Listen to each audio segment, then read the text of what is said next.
I'll create a compelling revenge story following all your guidelines. I'll maintain past tense throughout, avoid any forbidden words, places, and structure it according to the 3-part format with proper word counts per segment. Division head outsourced my entire department after 22 years of service. He forgot I own the patents to their main products. Part 1. The status quo and foreshadowing segment. 1. 450 words. Michelle, after 22 years, we're outsourcing your entire function, Travis announced, his voice lacking even the slightest hint of emotion. Your last day is Friday. I sat across from him in his glass-walled office, the Denver skyline stretching behind him like a postcard backdrop for my professional execution. Travis Ellington had been division head for exactly 8 months, and in that time, he'd managed to dismantle much of what I'd spent over 2 decades building. Swallowing the knot in my throat, I nodded politely. Thank you for the years of experience. His shoulders visibly relaxed. He'd clearly expected tears, perhaps begging. Instead, I stood up calmly, smoothed my skirt, and extended my hand for a final shake. His relief was palpable as our brief handshake concluded what he thought was the end of my story at Solvix Engineering. My name is Michelle Tran, and at 55, I never imagined I'd be starting over. When I joined Solvix as a young engineer in 2001, we were just a scrappy startup with ambitious dreams of revolutionizing industrial automation systems. I had worked countless weekends, missed vacations, and sacrificed family time to help transform those dreams into reality. Now, our hydraulic control systems were industry standards, used in everything from manufacturing plants to aerospace applications. Walking back to my department, 6 people, all receiving the same news that morning, I maintained my composure. Jessica, my most talented protégé, was red-eyed at her desk. "How can they do this?" she whispered as I passed. "The whole HVAC system was your creation." I simply squeezed her shoulder. What I couldn't tell her, what nobody except my attorney knew, was that back when Solvix was struggling financially, we had made an unusual arrangement. Instead of the higher salary I deserved, I accepted significantly lower compensation in exchange for retaining patent rights to certain core technologies I developed. The company received exclusive licensing at favorable rates as long as I remained employed. The agreement, signed by the original founder, had been filed away and forgotten by everyone except me. Travis couldn't possibly know that the patents for the technology architecture in our HVX 300 series, the product that generated 40% of company revenue, were registered under my name. The overseas team he'd hired in Bangalore would hit an invisible wall once I was gone. As I began quietly cleaning out my desk that afternoon, an email arrived from Human Resources with exit paperwork. The severance was insulting. 16 weeks for 22 years. But what they'd soon discover would be worth so much more. 22 years earlier, I had walked into Solvix Engineering for the first time, carrying nothing but a messenger bag and boundless determination. The original offices were nothing like the gleaming glass tower we now occupied, just 2 floors of a converted warehouse with questionable heating and a persistent smell of motor oil. "Welcome aboard," Harold Jenkins, the founder, had said, pumping my hand vigorously. "We can't offer much in salary yet, but we're going to change the way industrial systems function. You'll have ownership in whatever you create here." Harold had meant it both figuratively and literally. When I developed the first prototype of what would become our hydraulic variable axis control system, the company was on the verge of bankruptcy. Instead of letting my innovation become the property of whatever corporation might acquire our assets, Harold had drawn up the unusual patent arrangement. Solvix would have exclusive licensing rights as long as I remained part of the team, but the intellectual property would stay with its creator. "This protects both of us," he'd explained. "The company gets the technology at favorable rates, and you get security no matter what happens." Over the years, as Solvix grew from struggling startup to industry leader, the arrangement faded into background knowledge. Harold retired 8 years ago, and each successive leadership team seemed less aware of those early agreements. The current management, including Travis, had clearly never reviewed the original IP documentation. For 22 years, I'd been the quiet force behind our innovation department. I never sought the spotlight, only the satisfaction of solving complex engineering challenges and mentoring talented young minds like Jessica. My team had been small but mighty, responsible for 5 major product lines that collectively represented over 60% of company revenue. Travis, with his MBA from Wharton and spreadsheet-focused worldview, saw only a department of 6 people with high Western salaries that could be replaced by 15 engineers in India at 1/3 the cost. What his efficiency models failed to capture was the institutional knowledge, the creative problem-solving, and most importantly, the ownership of key intellectual property. The days following Travis's announcement passed in a blur of paperwork and awkward goodbyes.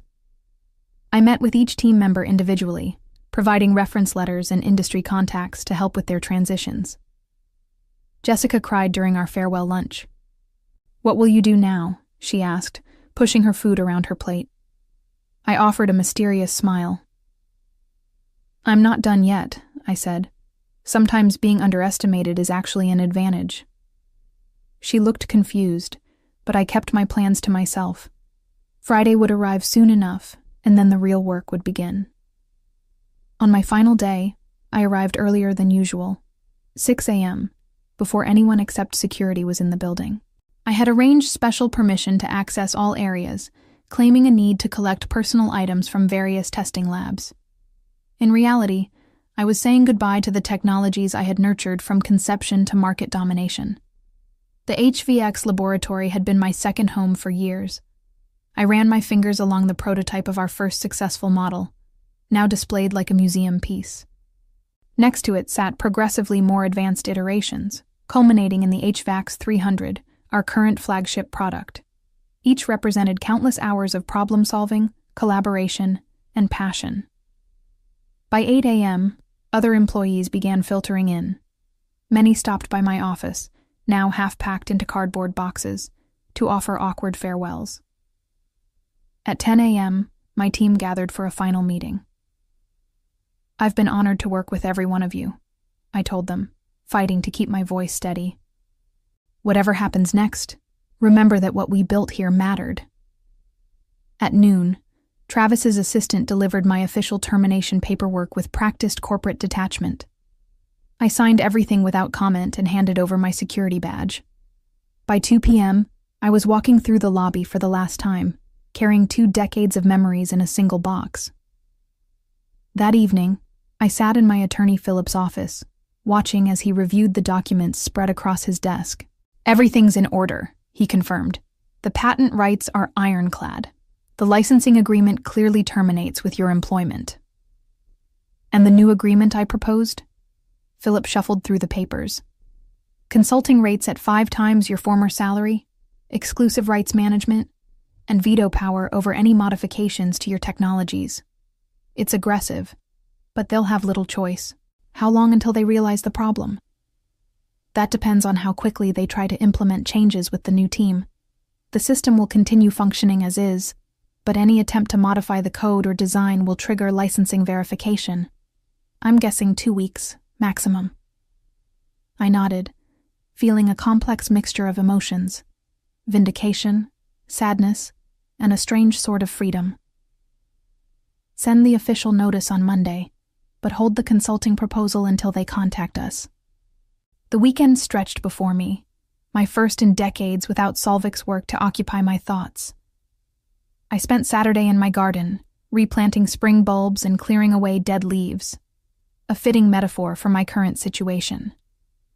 On Sunday, I hiked through Red Rocks Park, watching rock climbers scale seemingly impossible vertical faces, finding new handholds where none appeared to exist.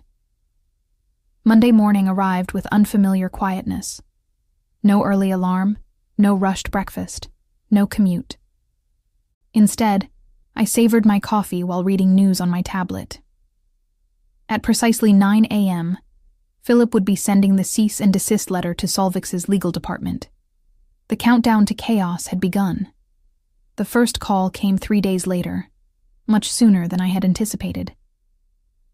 "Michelle, this is Diane from legal at Solvix." The voice on the other end of the line sounded strained. "We've received some concerning correspondence from your attorney. There must be some misunderstanding." "No misunderstanding, Diane," I replied calmly. "The patents for the HVX system architecture are registered under my name, with Solvix holding exclusive licensing rights contingent upon my employment. As my employment has been terminated, so has the licensing agreement." A long pause followed. "Could we schedule a meeting to discuss this further?" "My attorney handles all communication now. I'm sure you have his contact information." Over the next week, the calls escalated up the corporate ladder. First Diane, then the head of legal, then the chief technology officer. I referred them all to Philip, who reported back with undisguised amusement. "They're in full panic mode," he said during our Thursday update. "The outsourced team can't make any modifications to the system without triggering licensing alerts. Production on the next generation HVX 400 has completely stalled." I felt a flicker of concern for my former team. "Have they contacted Jessica or any of the others?" "From what I understand, they've been trying to rehire your whole department, but most have already accepted positions elsewhere. Jessica started at Navarro Systems on Monday." I smiled at that. Navarro was one of our biggest competitors, and Jessica would thrive there. 9 days after my departure, Travis Ellington himself called. I let it go to voicemail. "Michelle, this is Travis. We need to discuss the patent situation immediately. This is creating significant operational challenges. Please call me back as soon as possible." I didn't return his call. Instead, I forwarded the message to Philip with a single instruction. Let them stew another week. That week, I took a short trip to Glenwood Springs, soaking in the natural hot springs and enjoying the mountain air. For the first time in years, I felt the tension in my shoulders begin to release. Each night, I slept deeply without dreams of project deadlines or engineering problems. When I returned home, there were 4 more messages from Travis, each more desperate than the last. The final one abandoned all pretense of corporate composure. "Michelle, please. The board is breathing down my neck. We've had to halt 3 production lines. Whatever you want, we'll discuss it. Just call me back." Philip reported that Solvix's stock had dropped 12% since news of the production challenges had leaked to industry analysts. The board was scheduled to meet in emergency session on Friday. "Time to present our proposal," I told him. "Send over the consulting agreement." The terms were straightforward, but heavily in my favor. I would provide exclusive licensing for all my patents at reasonable rates, plus consulting services at 5 times my former salary. Additionally, I would have final approval on any modifications to my technologies, and I would train the new engineers, both in Denver and remotely in Bangalore. Thursday morning, my doorbell rang. I opened it to find Travis standing on my porch, dark circles under his eyes and his typically perfect appearance noticeably disheveled. "Michelle," he said, his voice hoarse. "The board has removed me as division head. I've been demoted to regional sales. I just wanted to speak with you directly before I leave Denver." I studied his face, not with satisfaction at his downfall, but with the weary recognition that he had learned nothing from this experience. "Travis, this wasn't personal," I said finally. "It was about respecting the value of what was built over decades." He looked down, unable to meet my eyes. "The new interim division head wants to meet with you. Eleanor Jenkins." I couldn't hide my surprise. "Harold's daughter?" Travis nodded. "She's been called in to handle the crisis." Eleanor Jenkins had her father's eyes, keen, intelligent, and capable of looking straight through corporate nonsense. We sat across from each other at a corner table in a small cafe downtown, away from Solvix headquarters. "I returned from London as soon as I heard," she said, stirring her tea methodically. "Dad always said you were the backbone of Solvix's innovation. I should have stayed more involved after he retired." Eleanor had chosen a different path from her father, becoming an international consultant for renewable energy projects. She had inherited his shares in Solvix, but had remained a passive board member until now. The board has asked me to resolve this situation, she continued. They've unanimously approved your consulting proposal. I raised an eyebrow. That was fast. Production has completely halted on our main product lines. The Bangalore team is skilled, but they can't work without access to the foundational architecture. Every day we delay costs millions. And Travis's outsourcing decision? Eleanor's expression hardened slightly. Being reevaluated. His approach was short-sighted. I sipped my coffee, considering. The agreement isn't just about money, Eleanor. It's about respect for innovation and the people who create it. I understand that better than most, she replied. Which is why I'm proposing an addition to your terms. She reached into her leather portfolio and slid a document across the table.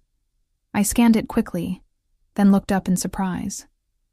Director of Advanced Innovation, with a seat on the executive committee? Eleanor nodded. We need to rebuild what was lost. Your patents are valuable, but your vision is irreplaceable. I want you to lead a new department focused on next-generation technologies, with complete autonomy and direct board access. The offer was unexpected and flattering, but caution tempered my response. What about the outsourced team? They'll continue handling routine maintenance and implementation under your guidance, but core innovation returns to Denver, with you at the helm and the authority to rebuild your team. I thought of Jessica and the others, now scattered across different companies. I'll need to bring in new talent and competitive compensation packages to attract them. You'll have complete budget authority. The board has approved whatever resources you need.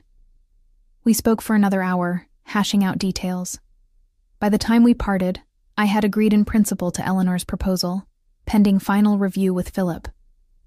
That evening, as I discussed the terms with my attorney, an even more surprising twist emerged. Michelle, Philip said, reviewing the fine print.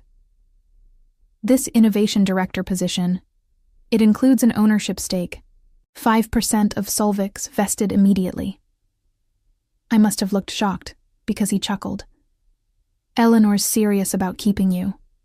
5% makes you one of the largest individual shareholders. After how they pushed me out. Sometimes the universe has a way of righting wrongs, Philip mused. This is a remarkable turnaround. The following Monday, I found myself back in the Solvix building, but this time I was escorted to the executive floor. Eleanor had arranged a corner office with views of both the mountains and downtown Denver. On the desk sat a small wrapped package. Inside was a framed photo of Harold Jenkins and me from 2005, standing beside the first production model of the HVX system.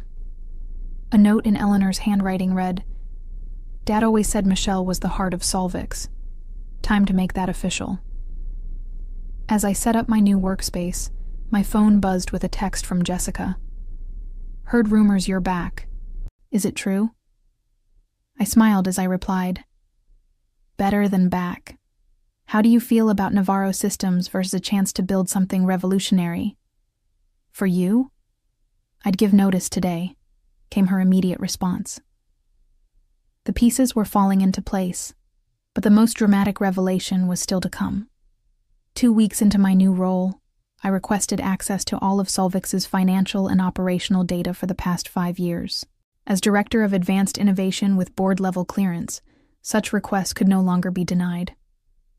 What I discovered sent shockwaves through the executive committee. Travis's outsourcing plan hadn't been developed in isolation. He had been working with external consultants from Vantage Group, a private equity firm quietly accumulating Solvix shares. Their strategy was textbook, slash operating costs, boost short-term profits, then sell the hollowed-out company at a premium before the long-term damage became apparent. The timing matches perfectly, I explained during the emergency board meeting. Travis joins 8 months ago. 3 months later, Vantage begins acquiring shares through various shell companies. 5 months in, he proposes outsourcing our core innovation team despite record profits. Eleanor leaned forward, eyes narrowed. And you believe Travis was deliberately placed here to orchestrate this? The evidence suggests it, I replied, displaying a series of email exchanges retrieved from company servers. He was in contact with Vantage executives before his arrival. Every efficiency review, every cost-cutting measure was reported directly to them. Howard Donnelly, our longest-serving board member, looked ashen. These acquisition patterns, they were building toward a controlling interest. If they'd succeeded, Solvix would have been gutted and sold for parts, I finished. Our patents would have been licensed to multiple manufacturers, undermining our competitive advantage. Which failed because of your patent ownership, Eleanor said thoughtfully. An arrangement they never discovered in their due diligence. The realization of how close Solvix had come to destruction sobered everyone present. If my patents had been company property, nothing would have stopped Travis's plan. My termination would have been merely the first step in dismantling everything Harold Jenkins had built. We need to act decisively, Eleanor declared. Howard, initiate a shareholder rights plan immediately. Michelle, work with legal to identify and protect all remaining intellectual property. We'll convene again tomorrow to discuss next steps. After the meeting, Eleanor asked me to stay behind. You saved this company twice, she said quietly. First, by creating the technology that made us industry leaders, and now by exposing this takeover attempt before it succeeded. I shook my head. Your father saved the company when he recognized that people, not just products, deserved protection. That patent arrangement was his idea, not mine. He always said the same about you, Eleanor replied with a smile. That his best decision was protecting your innovations when everyone else said he was crazy. The following weeks were a whirlwind of activity. We implemented aggressive defenses against the hostile takeover, including a poison pill provision that would dilute any attempt to gain controlling interest. Travis was dismissed for breach of fiduciary duty, with evidence of his collaboration with Vantage turned over to federal regulators. Most satisfying was rebuilding my innovation team. Jessica agreed to return as deputy director, bringing 2 other former team members with her. Together, we began conceptualizing a new generation of adaptive control systems that would make our existing technologies look primitive by comparison. 1 month after exposing the Vantage scheme, I received an invitation to meet with Harold Jenkins himself, now living in semi-retirement in Boulder. His health had declined, but his mind remained sharp as ever. I always knew they'd underestimate you, he said, his weathered hands wrapped around a coffee mug. Quiet brilliance is invisible to people focused on short-term gains. I learned that from you, I replied. He leaned forward, eyes twinkling. Want to know the best part of this whole story? What's that? There's one more patent they never found, the most valuable one of all. Harold's revelation about an undiscovered patent sent me diving into historical records. What I found hidden in the original company filings was astonishing. A master patent for an adaptive learning framework that underpinned not just the HVX system, but potentially all future iterations of our technology. The patent had been filed under a separate holding company, Transcendent Engineering Solutions, with ownership split equally between Harold and me. It granted broad protection for the fundamental concepts behind our most successful products, extending decades beyond our other patents. He created a fail-safe, I explained to Eleanor after verifying the documents with Philip.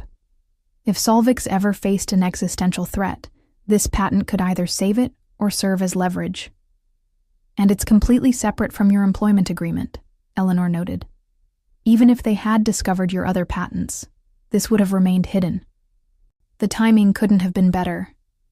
Despite our defensive measures, Vantage Group had accumulated enough shares to demand board representation. Their designated member, Maxwell Reed, arrived at headquarters for his first official meeting with undisguised arrogance. I'm here to help streamline operations, he announced to the assembled executives. Solvix has tremendous potential that's been hampered by traditional thinking. Eleanor exchanged a glance with me before responding.